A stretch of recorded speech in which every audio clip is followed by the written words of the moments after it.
Onde foi que o PT se perdeu, cara? Cara, eu acho ali... Foi uma conjunção de fatores, né? Eu acho que o Brasil se perdeu. Eu responderia a pergunta assim, onde é que o Brasil se perdeu? O que aconteceu?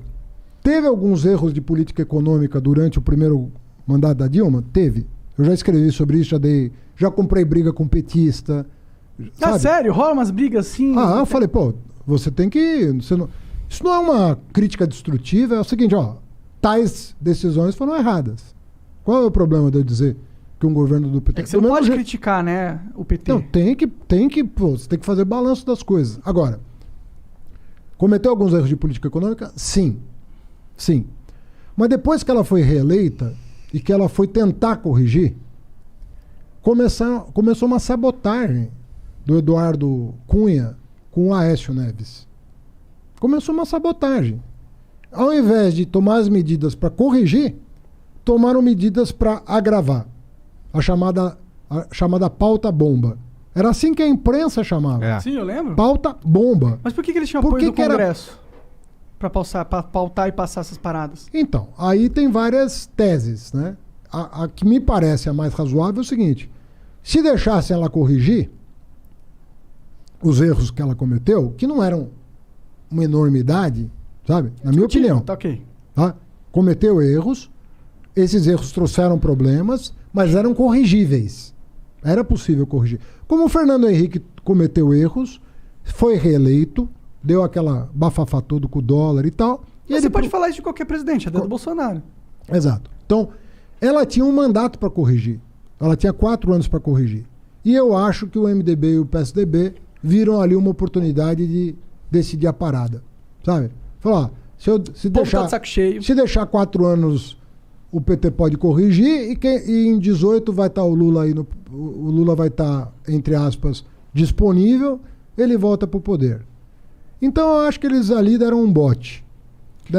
Mas você tá, sabe? okay. Viram a oportunidade de dar um bote. Mas você não pode jogar tudo no colo dos caras, tá ligado? Porque... Eu acabei de falar que houve erros de política econômica. Eu sei. O que eu acho... Mas não foi só os erros de política econômica, na minha visão. Erros até de comunicação. Tipo, bom. A Dilma... Claro, não. Desculpa, PTzada que tá... Mas a Dilma era muito ruim falando, sabe? Ela não passava a credibilidade de um líder sério. E pelas histórias que a gente ouvia, ela tinha dificuldade até de liderança mesmo, de lidar com o dia a dia com as pessoas ali, né? E outra, tem uma parada que o PT, que você não pode negar isso, eu pode se quiser, na verdade, mas eu acho que pra mim é inegável que tem um problema do PT que vai além da Dilma como presidente e dos erros econômicos cometidos durante a presidência. Vai de um erro de estrutura de poder, de estrutura de partido, do que o partido representa. Qual que é? Você falou que tem um projeto, que tem que ter um projeto. E eu acho que foi exatamente ali que o PT se perdeu, na minha visão. Que o projeto de país que o PT tinha se confundiu. Porque ele esqueceu de perguntar se o país queria esse projeto, entendeu? Cara, eu acho que queria. Porque o Lula saiu de lá com 87% de aprovação pelo Ibope e 83% pelo Datafolha. E quando os caras falam da situação macroeconômica daquela época, que o Brasil estava exportando com um absurdo, era dinheiro entrando pra caralho. O Brasil foi considerado o país mais bem-sucedido no enfrentamento da crise financeira de 2008. Isso não sou eu que estou dizendo, é The Economist.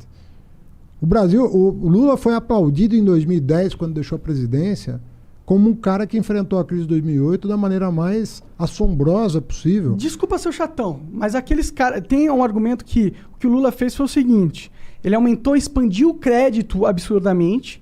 Sim. Então ele fez com que a disponibilidade... Não foi absurdamente, expandiu o crédito, mas não, absurdamente. Bom, o argumento que usa é que é absurdamente, porque é nocivo, a ponto que você cria um endividamento muito grande da população. O Brasil e depois ele não consegue pagar. É dos países que menos utiliza o crédito como alavanca, até porque os bancos são tão concentrados que a taxa de juro aqui para o tomador é um absurdo. Mas mesmo agora que a taxa de juro do governo está baixa, vai num banco pedir empréstimo para você ver quanto você vai pagar. Mas eu lembro da época do PT, do Lula, que era pessoas conseguindo empréstimo para carro, empréstimo para casa, empréstimo para muito mais fácil do que hoje em dia. Compara com qualquer país desenvolvido. E eu vejo essas pessoas hoje e elas estão passando mal financeiramente. Porque elas contraíram muita dívida e hoje não tem dinheiro para pagar. Compara com qualquer país desenvolvido. O que alavanca o capitalismo é crédito. É produção, na minha visão. Mas e o que alavanca a produção? Novas ideias, investimento. Ah, sem crédito? Meu amigo, sem crédito não se vai até a esquina no capitalismo. Mas o crédito é o combustível. Antes, para você pôr combustível, você tem que ter uma máquina. A máquina é muito mais importante do que o combustível. Não adianta você pôr crédito numa máquina que bebe combustível pra caralho. O que você vai fazer? Você vai estar colocando crédito numa máquina furada que no futuro não vai dar lucro. Mas e primeiro, aí você tá investindo vamos separar. Não é o crédito que move a economia. Vamos falar de dois tipos de crédito. Tem o crédito para o consumidor e tem o crédito para o produtor. São duas coisas completamente diferentes. Mas igualmente importantes.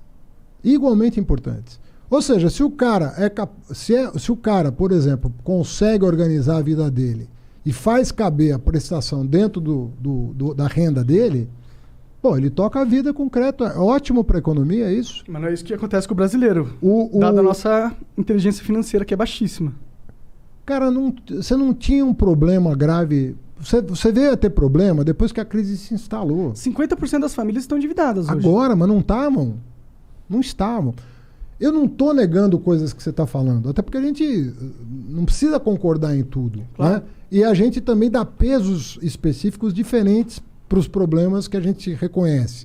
Mesmo quando você fala, não, tinha um problema de comunicação, mas qual é o peso disso na tragédia que aconteceu? O que eu acho, e isso não sou eu que estou dizendo, até o presidente do PSDB veio a público em 2018 reconhecer. Nós erramos, o PSDB falando, nós erramos... Para mim é uma merda também, mas tudo bem. Não, nós erramos de fazer o impeachment, nós erramos de entrar no governo Temer, nós erramos de contestar o resultado eleitoral. Eles disseram isso. Ou seja, cara, a pior coisa para a democracia, que você fala, a democracia tem 1 milhão de problemas. Tem, mas de novo, vai fazer o quê? Vai fazer uma ditadura? Não. Então não tá em pauta isso, certo? Por mais que o Bolsonaro queira dar golpe, caramba, eu não acho que o brasileiro vai aceitar as provocações dele. Também não acho. Tá certo? Nós vamos lutar pela liberdade. Pô, liberdade é um negócio muito importante, cara. O fato da gente poder estar aqui e você poder falar qualquer coisa, eu poder falar qualquer coisa, eu poder falar qualquer coisa, e o cara que tá ouvindo poder pensar formar o juízo dele, pensar qualquer coisa. Pô, essa é a graça toda. Mas não é bem verdade isso no Brasil, né? Não, mas é cada vez mais. 10 anos atrás você não estaria aqui com esse programa, entendeu? Com certeza. Então, na ditadura você não estaria aqui falando o que você está falando, você já estaria preso, cara. Com certeza. Eu tô tentando, você sabia, né? É sério, não tô brincando não, tô sendo investigado pela DENARC. Pelo quê? Porque eu fumo tabaco orgânico ao vivo. Pois é. Entendeu? Mas por isso que eu falo, a gente não chegou numa liberdade de expressão que a gente gostaria ainda. Não chegou, não vive nesse país. Mas você já estaria preso em outra... Não, tá melhor do que a Arábia Saudita, com certeza. Tá melhor que a ditadura brasileira, com certeza. De muitos anos atrás, sim. Não é tanto assim. Para um país é pouca coisa. Não, 85 acabou. Eu sei, mas tipo... É pouca coisa. Mas o Brasil comparado ao mundo, né? É que a gente tá num mundo globalizado agora. Nós estamos menos do que nós deveríamos. Não tem como se comparar com a gente passado. Nós não temos inserção hoje. Cara, nós brigamos com todo mundo. Em 2 anos, nós conseguimos criar um salseiro no mundo. Você deve conhecer alguém que está fora do Brasil, da sua confiança. Liga para esse cara, ou manda um zap para ele, para não gastar ter urbano, e fala para ele assim, como é que tá a imagem do Brasil aí? Não me pergunte em que país ele está. Em qualquer país do mundo, um cara da sua confiança, se você ligar para ele agora, que eu vivo, o cara vai falar, isso aqui tá uma merda. A imagem do Brasil tá... Tá os caras que estão doentes. Cara, tá uma loucura isso aqui. Os caras que estão destruindo a Amazônia. Não, mas não é tudo, cara. A OMS acha que o Brasil é o pior exemplo. Aí, pra onde você perguntar? Não, o brasileiro também acha. Quer dizer, então, 70% do brasileiro acha. Então, cara, tem alguma coisa errada. Quando eu falo pra você de projeto, você tava falando com razão. Todo governante busca estabilidade. Claro. Fazer o quê? Quem botou os deputados ali não foi ele. Elegeram, né? Aqueles caras. Todo mundo que tá ali tem voto. Então alguém pôs lá. Você tem que batalhar pela sua governabilidade. Pô, mas qual é o teu projeto? O que o Brasil vai ser ao final desses 4 anos? O que nós aprendemos? O que nós melhoramos como sociedade? O que nós nos aperfeiçoamos como seres humanos? O que a gente... Sabe? Porque até na dor se aprende. Não é verdade. Teve azar de pegar a pandemia. Teve cara que pegou a pandemia e dobrou a popularidade.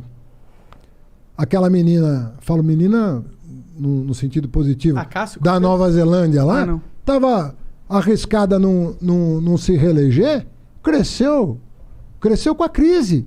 Porque lá foi Teve realmente... liderança. Eles lidaram muito Teve bem com a crise, liderança. né? Ninguém morreu. Então, lá, tipo, não é verdade que numa crise um povo não possa aprender com o sofrimento, mas pode aprender também. Mesmo jeito que numa crise conjugal, numa crise familiar, numa crise dos negócios, você pode sair mais forte dela. A pergunta é, o que nós vamos aprender? O que nós vamos sair melhor do que entramos? A minha impressão é de que não.